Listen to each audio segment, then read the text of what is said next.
Alors, bonjour, chers collègues. Bonjour, chers invités. Nous reprenons nos travaux dans le cadre des consultations particulières et des auditions publiques sur le document intitulé « Document de consultation sur la réglementation du prix de vente au public des livres neufs imprimés et numériques ». Alors, nous entamons nos travaux cet après-midi en recevant l'Association des libraires du Québec. Monsieur Serge Poulain, vous en êtes le président. Oui. Je présume que c'est vous qui allez faire la présentation. Oui. En collaboration avec vos collègues, que vous aurez le plaisir de nous présenter. Oui. Vous bénéficiez de 10 minutes pour nous faire part de vos grandes lignes, de vos réflexions. Par la suite, vous aurez un échange, vos collègues et vous, avec mes collègues ici de l'Assemblée nationale. Ça vous va? Oui. La parole est à vous. Alors, je vous présente Catherine Fafard, directrice générale de l'Association des libraires du Québec, Madame Jeanne Lemire, libraire, ainsi que Monsieur Robert Leroux, libraire et membre du conseil administratif de l'association. Alors, Madame la Présidente, Monsieur le ministre, Mesdames et Messieurs les élus, je vous remercie d'abord de nous permettre de nous exprimer sur la question. L'Association des libraires du Québec, créée en 1969, regroupe 110 librairies indépendantes au Québec et 10 librairies francophones indépendantes hors Québec. Nous représentons 76 % des librairies indépendantes agréées. Intervenant majeur dans l'industrie du livre, notre mission est de contribuer au développement professionnel des libraires et à l'essor économique de la librairie comme lieu essentiel de diffusion de la culture. D'entrée de jeu, rappelons la position de notre organisme sur la question du prix réglementé. L'Association des libraires, tout comme les 6 autres grandes associations du milieu du livre, représentant les auteurs, les éditeurs, les distributeurs et les bibliothèques publiques, propose une réglementation visant les grandes surfaces, les chaînes, les librairies indépendantes, ainsi que les autres points de vente, y compris sur Internet. Elle consisterait à permettre un rabais pouvant aller jusqu'à 10 % sur les nouvelles publications dans les 9 mois suivant leur parution. Une règle parmi les moins contraignantes chez les pays qui en ont adopté une. Après cette période, il sera permis d'offrir toutes sortes de rabais. Nous sommes convaincus qu'une telle réglementation contribuera à favoriser le maintien et le développement d'un réseau de librairies, assurant ainsi l'accès aux livres, le maintien de la diversité de l'offre, particulièrement la promotion de nos auteurs d'ici, ainsi que la préservation de l'expertise des libraires qui consiste à être un important conseiller du lecteur. Dans le but de protéger la culture québécoise, de préserver la diversité, de soutenir nos auteurs et de préserver la concurrence, il est urgent d'agir pour protéger le réseau de librairies indépendantes qui y participent grandement. La librairie est un pôle culturel indispensable qui a besoin d'un coup de pouce de l'État. D'autres mesures en faveur des librairies pourraient être envisagées, mais prises isolément à la réglementation, elles ne sauraient venir à bout des défis actuels. Tant et aussi longtemps que les libraires devront concurrencer les rabais offerts en grande surface et en ligne, tels que pratiqués actuellement, elles ne se battront pas à armes égales. Les libraires font du livre leur activité principale, voire souvent l'unique, et ne font pas du livre leur produit d'appel.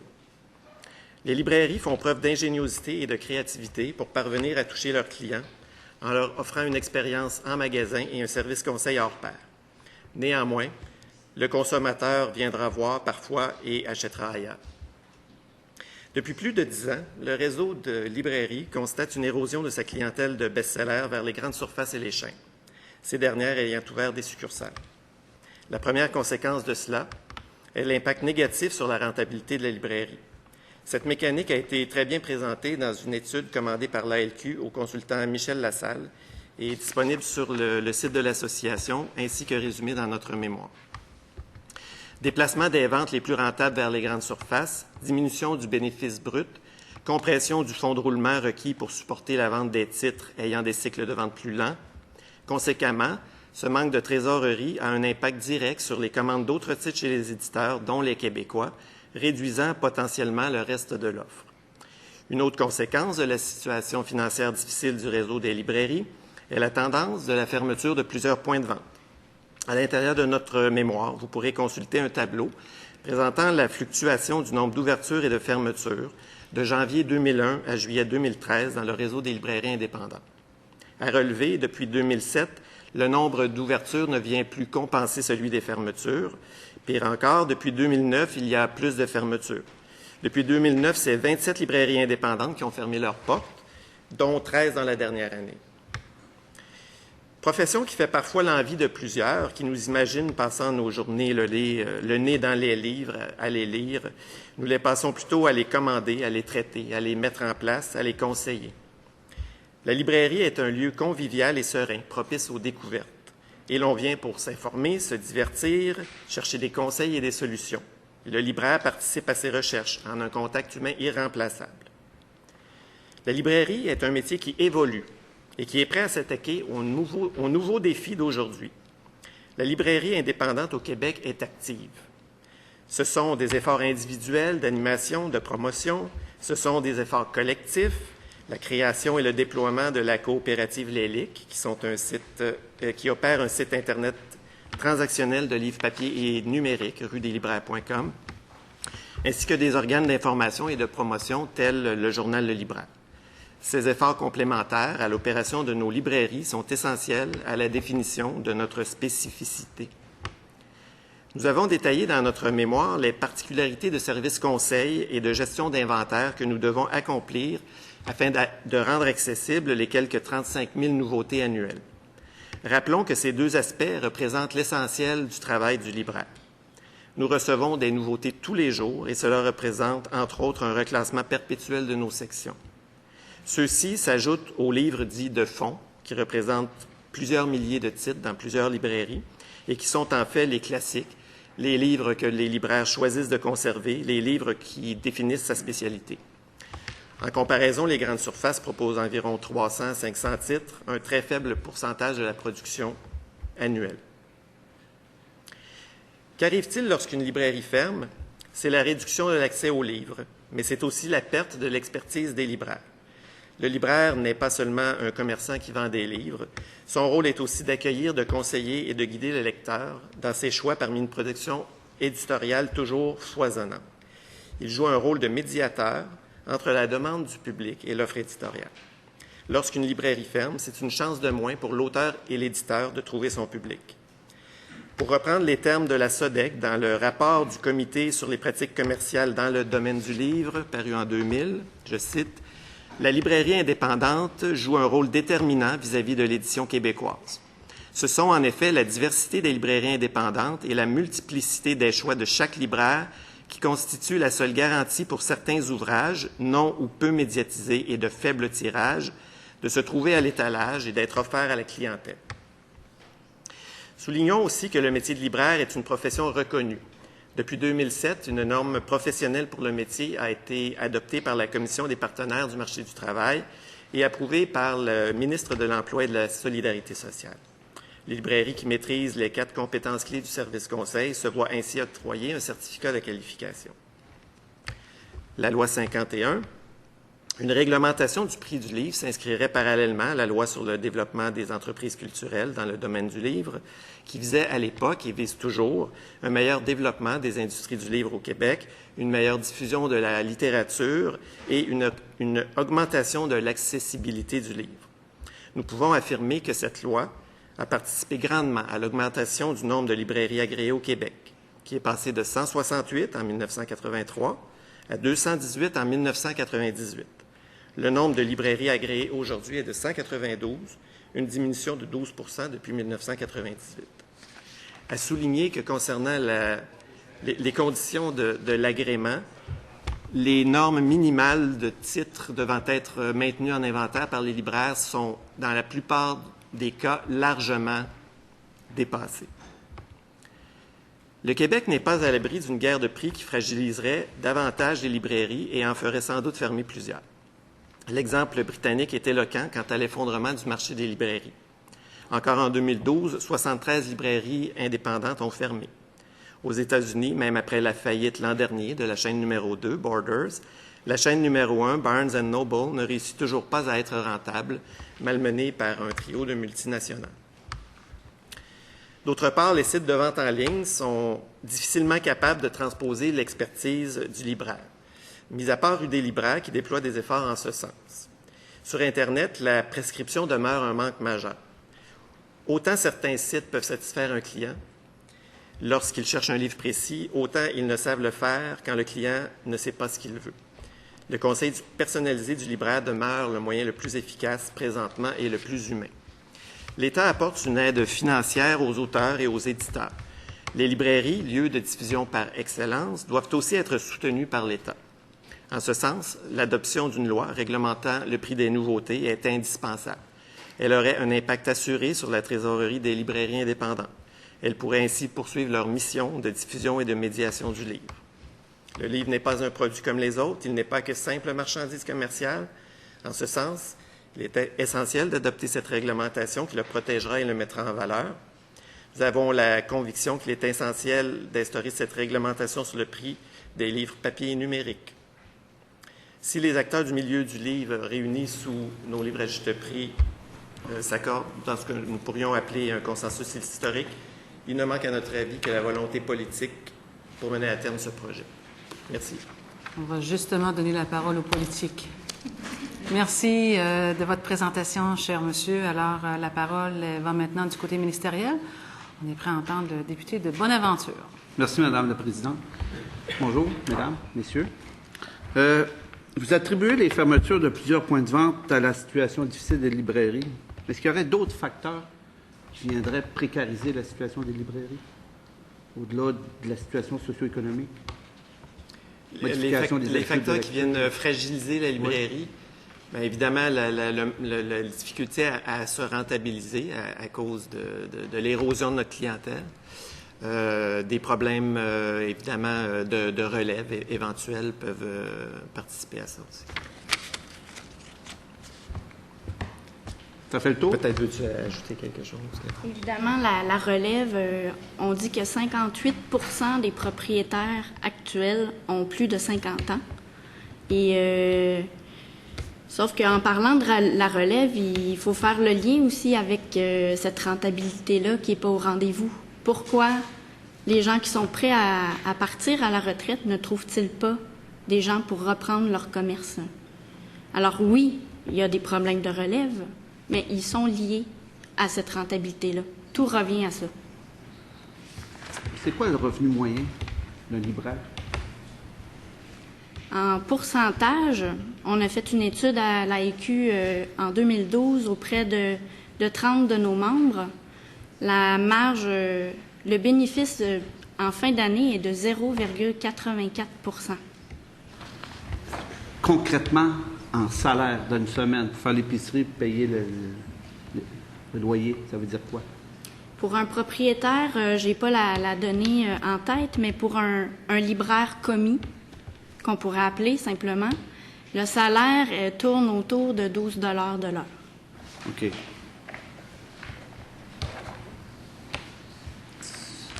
Merci beaucoup.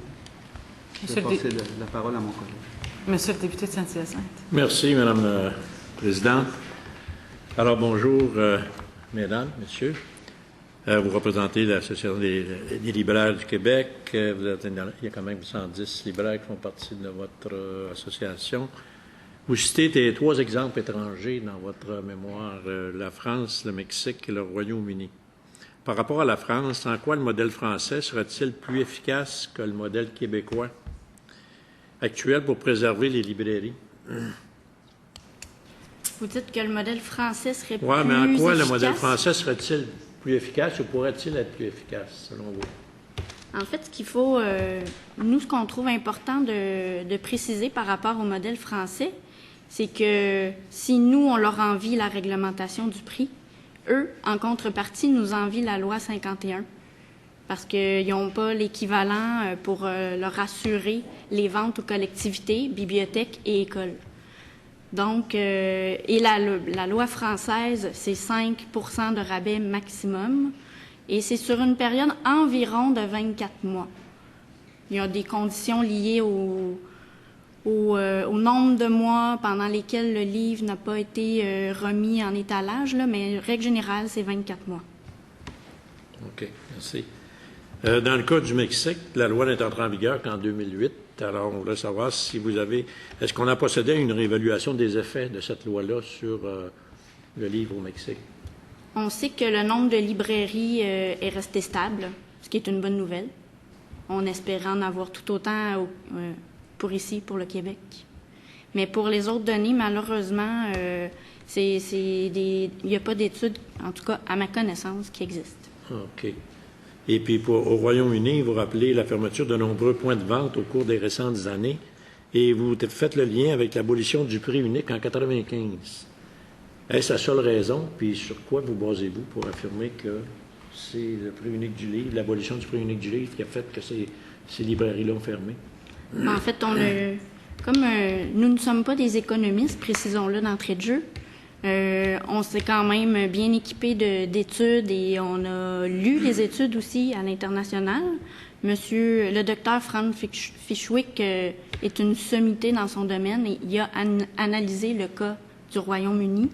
Alors, on s'est beaucoup basé sur ces affirmations pour conclure à ça que l'abandon de la réglementation a eu un impact évident sur la santé des librairies. OK, merci. Monsieur le ministre. Monsieur le ministre. Merci, Madame la Présidente. Bonjour. Bonjour. Soyez les bienvenus et merci pour votre contribution. Monsieur Mackay, qui vous a précédé ici, dans son mémoire, disait que contrairement à la thèse alarmiste de Monsieur Fischwick, au contraire, le livre se portait plutôt bien. En Grande-Bretagne, je ne sais pas si vous étiez dans la salle au moment où qu'est-ce que vous pensez de cela?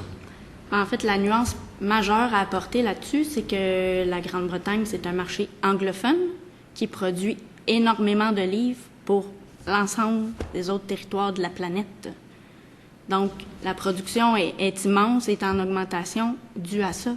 C'est qu'il touche à plusieurs pays avec la production anglophone qu'ils produisent. Mm-hmm. Mais quand on parle quand M. Fischwick parle de l'affaissement des librairies traditionnelles, de votre perspective de la compréhension de l'enjeu, là-bas en Grande-Bretagne, qu'est-ce que vous en comprenez? J'en comprends que, pour le nommer, Amazon a été un joueur majeur qui a changé les règles du jeu et qui a lancé une guerre de prix qui a tué la plupart des librairies indépendantes. Je pose une question. On ne peut pas éviter les projections théoriques dans cet exercice de consultation.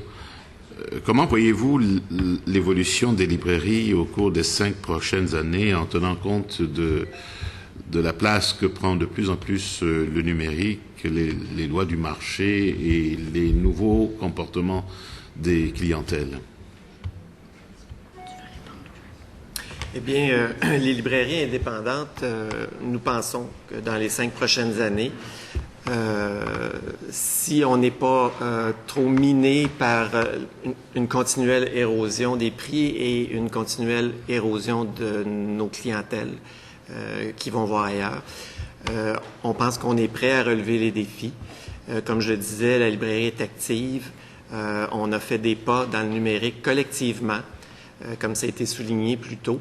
Effectivement, en tant qu'indépendant, chacun dans notre coin, c'est très difficile de s'investir dans ces technologies-là. Donc, collectivement, les plateformes pour accéder au public existent déjà et on travaille à les perfectionner. On entend faire évidemment un effort de promotion substantiel. On a des idées. Le monde du livre au Québec n'est pas abattu. Nous sommes inquiets. Plusieurs sont sur la corde raide, mais beaucoup ont envie de continuer. OK. Donc, on peut considérer que vous n'êtes pas resté les bras croisés en voyant ce déluge venu d'ailleurs, parce qu'on a observé le phénomène ailleurs, et vous l'aviez, enfin, certains de vos collègues l'ont exprimé ici. Vous avez pris les devants pour pas et à l'aune de ce qui se passe récemment, ce qui s'est passé récemment avec certaines fermetures au Québec, vous n'êtes pas resté les bras croisés, vous êtes en train de vous organiser, mais ce qu'il vous faut, c'est ce coup de pouce pour vous permettre de passer la transition. Est-ce que je me trompe? On voit ça comme ça, effectivement. On voit des promesses de réussite. On pense qu'on est capable de mieux approcher nos publics, de développer des nouvelles clientèles à travers les plateformes numériques, mais même à travers nos actions quotidiennes dans nos librairies traditionnelles. On pense qu'il y a encore de l'avenir pour le livre papier et qu'avec les nouvelles techniques de gestion et de marketing moderne qu'on peut apprendre à mieux maîtriser, on sera en mesure de participer à un développement de la lecture. OK. Alors, pour l'épreuve du passage à l'autre phase lumineuse, considérant que celle-ci est plutôt sombre, est-ce que c'est urgent et indispensable de légiférer pour imposer un prix plancher pour le livre neuf numérique et physique? On voit l'urgence à l'aune des résultats qui s'accumulent présentement. Depuis quelques années, ces questions-là étaient adressées et peut-être qu'on pouvait penser, bon, OK, c'est pas pour cette année encore, mais maintenant, on peut dire que oui, c'est pour cette année parce que plusieurs d'entre nous ont de la difficulté, plusieurs sont tombés au combat. Donc, je pense que c'est un témoin de l'urgence actuelle de la situation. Alors, ceux qui se portent, parce que ce ne sont pas toutes les librairies indépendantes qui sont au bord du précipice, celles qui se tiennent encore sur leurs jambes, quelles sont les mesures qu'ils ont entreprises pour passer au travers de la crise? Il y a des modèles de référence ici à Québec ou même à Montréal. Est-ce que vous pouvez nous en parler? D'abord, ce qui est important, c'est qu'il faut que qu'il y ait des libraires qui soient compétents. Compétents dans la présentation des livres, des bons libraires conseils. Il faut aussi que dans une librairie, il y ait un bon gestionnaire. La librairie, c'est le médiateur, je vous dirais, en bout de ligne face aux livres. Alors, il faut développer des façons pour que les gens aient le goût de connaître les livres, de les acheter et de les lire. Alors, la promotion occupe une place primordiale. Et quand c'est possible dans nos librairies, par exemple, d'organiser des rencontres d'auteurs, d'organiser des débats sur des sujets d'actualité, c'est certain que ce sont des éléments qui aident à maintenir nos librairies debout. OK. Il me reste combien de temps? 4 minutes. 4 minutes, OK, parfait, merci. Je reviens sur votre mémoire, à la page 12, tout en haut. Vous dites d'ailleurs, le marché scolaire doté d'un nouveau budget d'acquisition pour le livre numérique échappe présentement aux librairies, faute d'encadrement. Est-ce que le marché scolaire est un problème, entre guillemets, potentiel? Bien, vous avez entendu plutôt des intervenants des bibliothécaires qui disaient acheter les livres numériques dans le respect de la loi 51. Ce n'est pas le cas des écoles. Et comme ce n'est pas encadré par la loi présentement, ces achats-là, ils achètent où ils veulent et de la manière qu'ils veulent. Et encore pire, ils font l'utilisation de l'œuvre comme ça leur plaît. J'ai entendu des histoires d'horreur. Je vous en rapporte une. Il y a un professeur qui a fait l'acquisition d'un exemplaire d'un roman jeunesse québécois, a fait la numérisation des pages qu'elle a projetées sur le tableau blanc de la classe. Et tous les élèves devaient lire en même temps au tableau. Quand toute la classe avait terminé la lecture, ils tournaient la page collectivement. Alors, est-ce que c'est comme ça qu'on veut enseigner la lecture à l'école? OK. Sur ce, à combien peut-on estimer les pertes par rapport à l'acquisition du numérique par le milieu scolaire? Est-ce que vous avez une idée là-dessus, pardon? Je ne saurais dire. Je sais, Je sais, par exemple, que le budget va aller en augmentant dans les prochaines années. Donc, ça va être important de regarder ça de près. Mais je saurais dire quelle partie du budget échappe présentement. Bien. Merci. Merci, Madame la Présidente.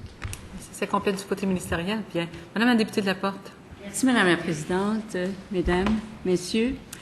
J'ai aimé énormément, Madame, je m'excuse, j'ai pas votre nom, là, Lemire. Madame Lemire, j'ai aimé énormément ce que vous venez de dire quand vous avez parlé que dans les librairies, ça prenait les bons gestionnaires, des libraires de qualité, parce que je pense qu'on parle d'une entreprise, là, et on parle pas nécessairement d'un lieu de culture. Alors, on est rendu, il faut penser entreprise. J'ai entendu dans votre mémoire, Monsieur le Président, vous avez parlé de fermeture de librairies et que dans la dernière année, il y en avait 13 qui ont fermé leurs portes. Madame Fafard, vous avez mentionné, vous, que c'était la cause. Bien sûr, il y avait la rentabilité, il y avait la relève et il y a aussi l'érosion de la clientèle. D'après vous, à quoi attribuez-vous les fermetures en France depuis 2003, seulement que dans le quartier latin de Paris, ils ont fermé 53 bibliothèques, c'est-à-dire librairies, pardon. Et ils ont la réglementation du prix.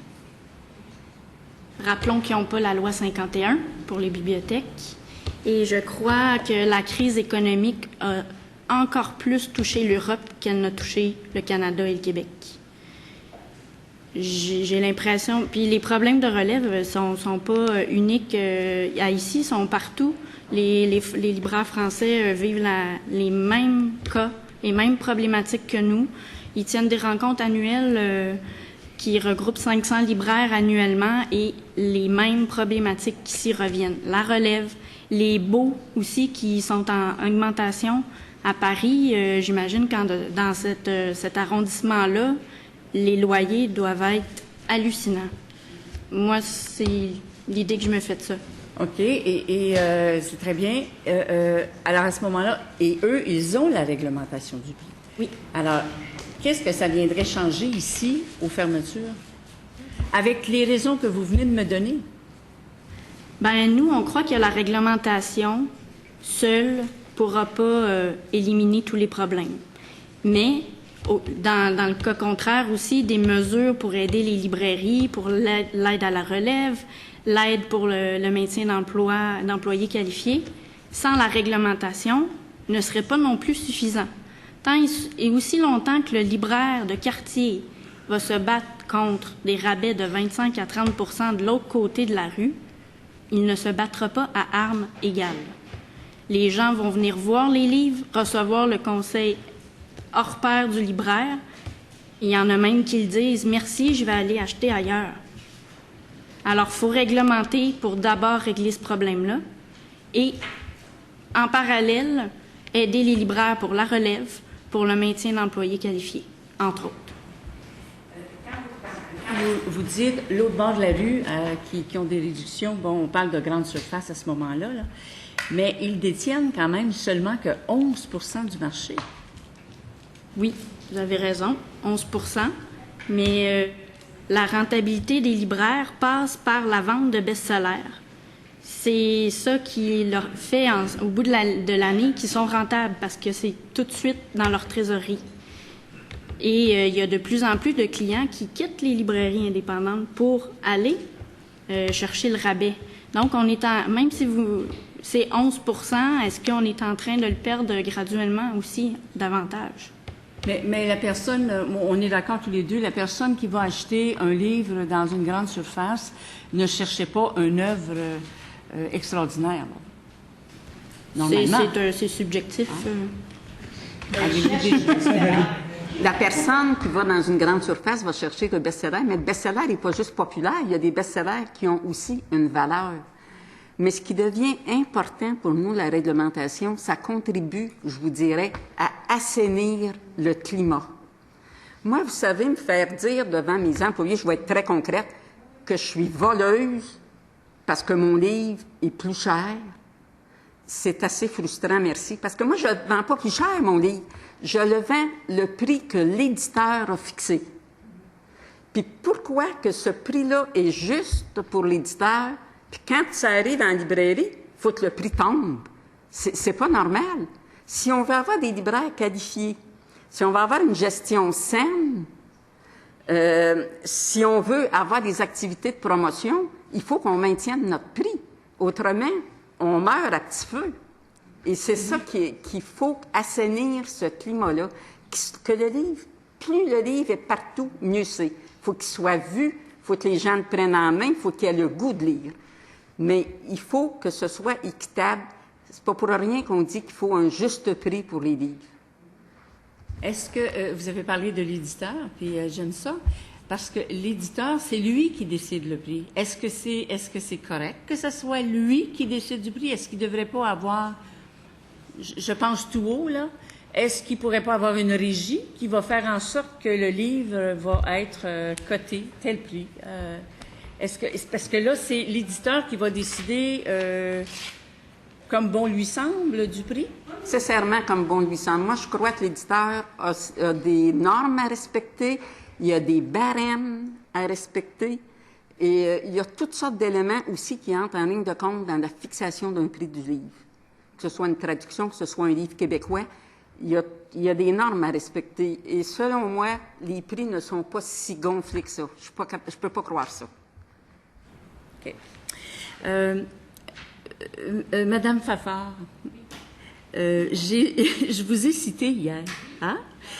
Oui, hein? J'y ai pensé que vous m'entendiez. Je vous ai cité quand vous avez dit, bon, ça passe ou ça casse, et vous parliez d'une rentabilité de l'ordre de 1%, et vous disiez à ce moment-là que vous étiez même généreuse quand vous disiez 1%, c'est ça? Et que même un 0,2%, ça serait très bien ça aiderait les librairies. Moi, là, j'aimerais tellement que vous me donniez un exemple des chiffres. Qu'est-ce que ça veut dire pour une librairie 0,2%? Moi, dans ma tête, c'est pas grand-chose. Alors, est-ce que ça va empêcher une librairie de fermer ses portes? Et je veux vous entendre là-dessus parce que personne m'a donné à date des chiffres. Je vous dirais que quand j'ai dit que 0,2% aiderait, c'est petit, je l'avoue, mais c'est quand même une augmentation significative pour un petit libraire. J'aime pas cette expression-là, mais pour un petit libraire.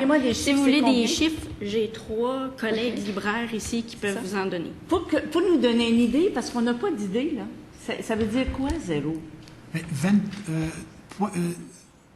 2 dixièmes de 1%, ça augmente la marge bénéficiaire nette de 25%. Je suis un libraire qui fait 0,80% de profit net. Donc, on vient d'y donner 25% de profit net de plus. Ça veut dire que sur l'ensemble de l'activité de la librairie, il a récupéré tout au long de sa pratique 25% de plus pour payer ses salaires, pour payer tout ça, pour arriver à garder son... Donc, c'est pas 1,2% qui est tout petit. Non, je comprends. Je comprends ça.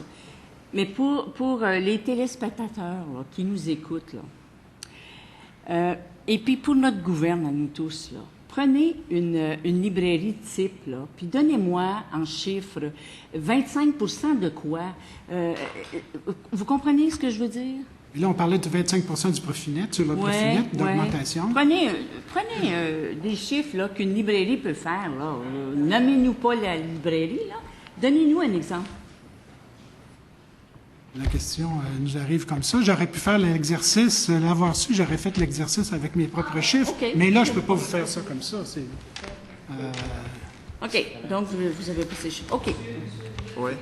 Allez-y. Disons que dans l'étude qu'on a faite faire par Michel Lassalle sur les ventes moyennes de 30 librairies, je ne sais pas si tu as le tableau, Catherine, je pense que la vente moyenne est évaluée à autour de 1 million de dollars. Si je ne me trompe.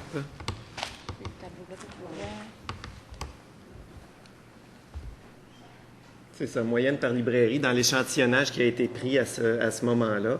Donc, 1 197 000, mettons 1 200 000 $.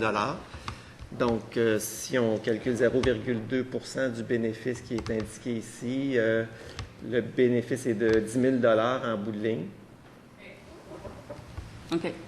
Donc, le libraire pourrait avoir 10 000 net au bout du compte. C'est le résultat qui apparaît pour cette étude-là. Oui. OK. Je pense qu'on l'a, l'étude, hein? C'est ça? Oui, parfait. Parfait. La page 10 de notre mémoire. J'ai encore du temps? Oui, bien sûr. 3 minutes. J'ai demandé, puis là, je vous la nommerai, là, l'association à qui j'ai demandé ça, mais je me souviens plus, on voit beaucoup de monde, là. J'ai posé la question, parce que les grandes surfaces donnent des grands rabais. On m'a mentionné que l'éditeur augmente ses prix. Donc, ça veut dire qu'il augmente ses prix pour tout le monde, autant chez le libraire que chez la grande surface. Et quand j'ai posé cette question-là, j'ai eu une explication, mais au bout du compte, je voulais savoir si c'était oui ou si c'était non. Puis la réponse, c'était oui. Alors, avez-vous des commentaires là-dessus? Bien, vous avez entendu hier une chaîne de librairie s'exprimer, un peu aussi à propos des prix des livres. Ils demandent, entre autres, d'avoir des remises supplémentaires, jugeant que celle qu'ils reçoivent présentement est insuffisante. Alors, imaginez que cette chaîne-là demande ça, que les autres chaînes le demandent, que les joueurs américains se mettent à le demander et que les distributeurs cèdent sur la pression forte que ces joueurs-là exercent. Le prix des livres, ils vont devoir l'augmenter pour compenser la remise qu'ils viennent de leur accorder. En réglementant le prix des livres, les grands joueurs comme ça se garantissent un profit suffisant et ne feront pas de pression de la sorte sur les distributeurs. Donc, ça veut dire que si on avait une réglementation du prix du livre, le coût des livres va baisser. Je pense qu'on pourrait plutôt dire qu'il va demeurer le même. OK, parfait. Merci. Merci. Merci, Mme la Présidente. Merci, Mme la députée de Montarville. Présidente. Mesdames, bonjour. Messieurs, merci de votre présence. Merci de votre mémoire. C'est un mémoire étoffé. J'aimerais vous entendre parler du livre électronique. On en a peu parlé.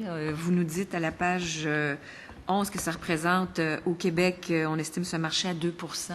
Pour vous, les libraires, j'imagine que c'est un chiffre d'affaires qui est un pourcentage qui est insatisfaisant en partant. Là. Ça commence, cependant, on s'en va vers là. Alors moi, j'aimerais savoir, dans le but de préserver les librairies indépendantes, de quoi ces librairies auraient besoin? Que faut-il faire? Quelles seraient des pistes de solutions pour augmenter ce pourcentage de vente? Parce qu'on sait, on n'arrête pas le progrès, qu'il y a une mutation dans l'industrie. On s'en va vers ça. Qu'est-ce que vous avez besoin pour augmenter le pourcentage de vente de livres électroniques chez vous? On a marqué 2 % dans notre mémoire. On a entendu ces jours-ci que c'était rendu à 3 voire 4 Oui, j'ai entendu 4 hier. Pour ce qui est des libraires indépendants, ils se sont fabriqué un portail de vente qui est très, très bien, ruedeslibraires.com, qui est, par contre, et très malheureusement, méconnu. Alors, pour répondre clairement à votre question, que devrait-on faire pour aider les libraires à percer le numérique? Aidons-les à faire connaître leur site, la présence des indépendants dans ce domaine-là. Rue des libraires est un outil fantastique. N'importe où je sois, je peux encore choisir mon libraire préféré et lui accorder ma vente. Donc, pour le moment, vous ne voyez que la promotion de ce site existant. Il n'y a pas d'autre chose qu'on pourrait faire dans le domaine de l'édition, de la publication, du numérique pour vous aider à gonfler les ventes, outre le fait, et on en parle et c'est très bien parce que je pense qu'il y a des gens qui vont entendre que ce site existe et l'ignoraient de un. Déjà en partant, ça va aider, on en parle actuellement.